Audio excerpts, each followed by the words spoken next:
Abraham flatly denied his true intentions and lied to Isaac.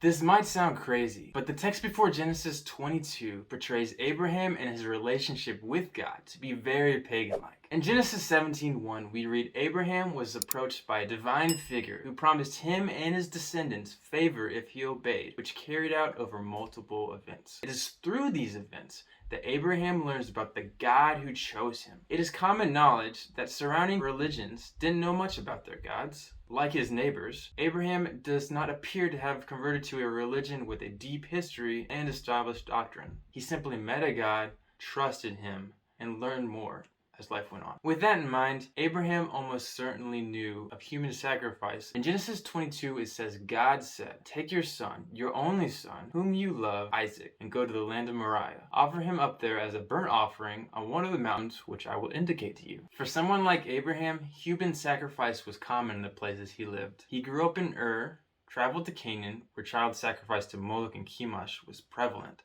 and then spent some time in Egypt.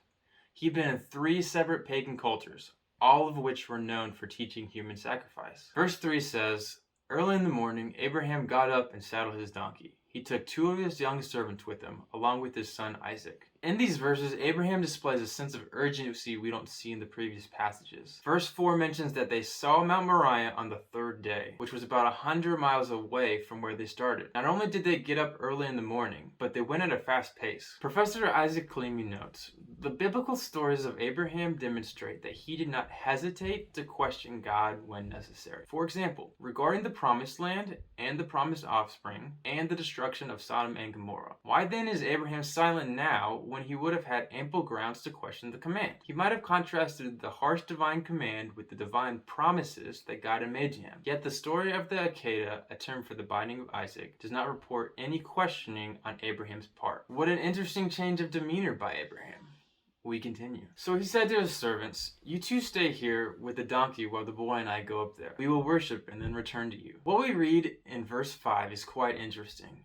It specifically says, we will worship and then return. We, for us as readers, we already know in advance what will happen, but Abraham didn't. There's been debate by scholars over the years for why Abraham speaks in the plural first person. We know from Hebrews 11:19 that Abraham reasoned that God could even raise Isaac from the dead because he had faith or trust that God would fulfill his promise to give Abraham many descendants through Isaac. But he didn't know how God would do it. Some scholars have said that Abraham did so in order to hide it from the servants that had come with him. Another option would be that Abraham was certain that Isaac would be resurrected. An idea you might not have heard came from Ibn Ezra, one of the most distinguished Jewish biblical commentators and philosophers of the Middle Ages, suggests that it was to hide it from Isaac so he wouldn't resist. If Abraham was hiding his true intentions from Isaac, were he to know he was trying to do with him, he would surely protest. This might be evident from verses 7 to 9. Isaac said to his father Abraham,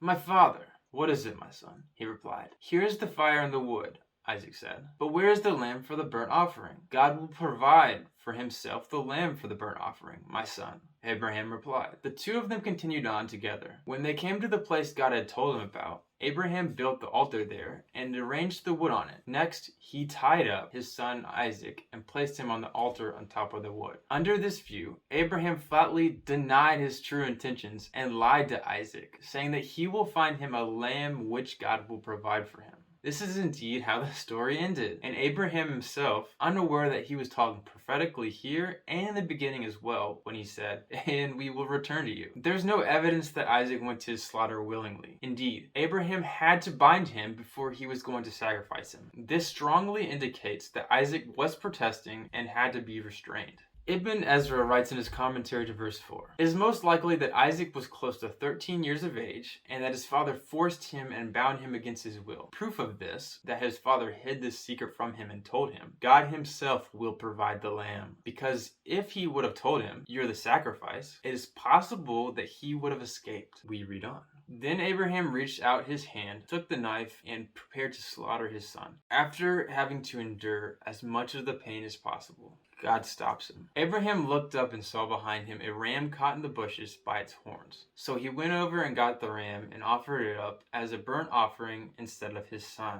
God's test for Abraham showed how great his faith was. Abraham went from a doubter to an unquestioning follower. Even though he loved his only son, he was still willing to sacrifice him for God. This taught Abraham a new fact about his God. He demanded as much loyalty as any God, but he did not accept human sacrifice. God showed he wasn't immoral like the other gods of Abraham's time. This God realizes the pain it would cause, and therefore would never require us to sacrifice one of our beloved children. Fast forward 2,000 years. God sends Jesus, his only son, to the earth to pay for our sins by dying on the cross. The God of the universe did something so difficult of himself, which he would never require of